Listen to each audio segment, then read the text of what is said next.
Hi எல்லாருக்கும் வணக்கம். Welcome to our channel TM kitchen diaries. இன்றைக்கி ரொம்ப ஸ்பெஷலான சூப் தாங்க பார்க்க போகிறோம். ஆட்டுக்கால் சூப். இது கால் வலி உள்ளவங்க எல்லாருமே சாப்பிட்டா இந்த முட்டு வலி எல்லாமே சரியாயிடும். ஸோ இந்த ஹெல்த்தியான டிஷ்ஷை நம்ம எப்படி செய்யலான்னு பார்ப்போமா?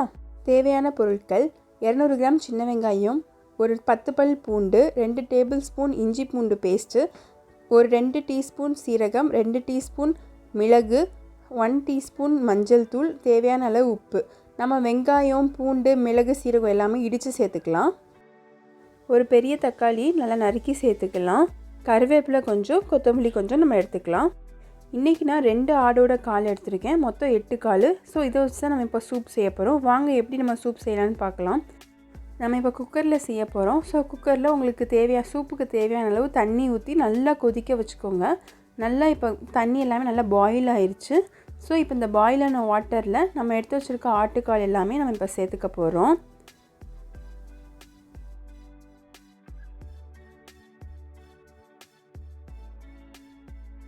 கால் எல்லாமே நம்ம இப்போ சேர்த்துட்டோம். ஸோ இப்போ வெங்காயம் 1-2 நம்ம தட்டி சேர்த்துக்கலாம்.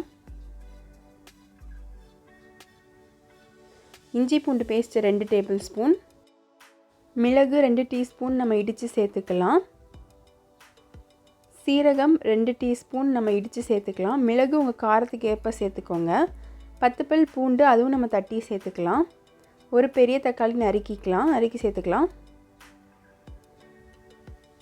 மஞ்சள் தூள் 1 டீஸ்பூன், கருவேப்பிலை ஒரு கையளவு, கொத்தமல்லி அதுவும் கொஞ்சம் நம்ம சேர்த்துக்க போகிறோம். ஒரு நல்ல ஃப்ளேவர் கொடுக்கும். இப்போ நம்ம தேவையான அளவு உப்பு சேர்த்து நல்லா மிக்ஸ் பண்ணி விட்டுக்கலாம். இந்த சூப் நம்ம நைட்டு வேக வச்சு மார்னிங் குடிக்கும்போது அதோட சாறு எல்லாமே நம்மளுக்கு இந்த சூப்பில் இறங்கிருங்க. ஸோ இது நம்ம நைட்டு தான் செய்ய போகிறோம். நைட்டு ஒரு 10 விசில் வச்சு நம்ம ஆஃப் பண்ணிக்கலாம். ஓவர் நைட் நம்ம இதை ஓப்பன் பண்ணாமல் அப்படியே நம்ம மூடியே வச்சுருந்துருக்கலாம். ஸோ மார்னிங் எந்திரிச்சதும் அப்படியே உங்களுக்கு தேவையான அளவு மிளகு எல்லாம் கரெக்டாக இருக்கான்னு செக் பண்ணிவிட்டு திருப்பி ஒரு 2 விசில் விட்டு ஆஃப் பண்ணி நம்ம சர்வ் பண்ணிக்கலாம். ஸோ நம்ம இப்படி ஓவர் நைட்டை வச்சு நம்ம செய்யும் போது அதோட ஜூஸ் எல்லாமே நம்மளுக்கு சூப்பில் நல்லா இறங்கி நம்மளுக்கு நல்ல ஒரு டேஸ்ட்டான ஒரு சூப் கிடைக்கும். அது மட்டும் இல்லாமல் இது ரொம்ப ஒரு ஹெல்த்தியானது கூட. முன்னாடி விறகடுப்பில் சமைக்குவாங்கள்ல, அப்போல்லாம் விறகடுப்பில் அப்படியே அந்த கங்குலையே அந்த ஓவர் நைட்டாக இந்த சூப் அப்படியே விட்டுருவாங்க.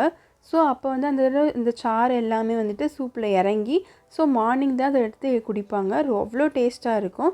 அதை இப்போ நம்ம குக்கரில் செய்கிறனால 10 விசில் விட்டு ஆஃப் பண்ணி வச்சு நம்ம இப்படி எடுத்துக்கலாம். நம்ம எண்ணெய் ஊற்றவே இல்லை, ஆனால் நம்ம ஓவர் நைட் வச்சனால அந்த ஜூஸஸ் எல்லாமே எப்படி நம்ம சூப்பில் இறங்கியிருக்குன்னு பாருங்கள். இது ரொம்ப ஒரு ஹெல்த்தியானதுங்க. இதை நீங்கள் கண்டிப்பாக வீட்டில் ட்ரை பண்ணி பாருங்கள். இப்போ நம்மளுக்கு ஆட்டுக்கால் சூப் ரொம்ப சுவையாக ரெடி ஆயிடுச்சு. எலும்பு எல்லாமே நல்லா சாஃப்டாக வெந்திருந்துச்சு. நீங்களும் இதை ஒரு முறை கண்டிப்பாக ட்ரை பண்ணி பாருங்கள். இந்த வீடியோ உங்களுக்கு பிடிச்சிருந்துச்சுன்னா லைக் பண்ணுங்கள், ஷேர் பண்ணுங்கள், உங்கள் ஃபீட்பேக்ஸை கமெண்ட் பண்ணுங்கள். தேங்க்யூ ஃபார் வாட்சிங். Bye bye.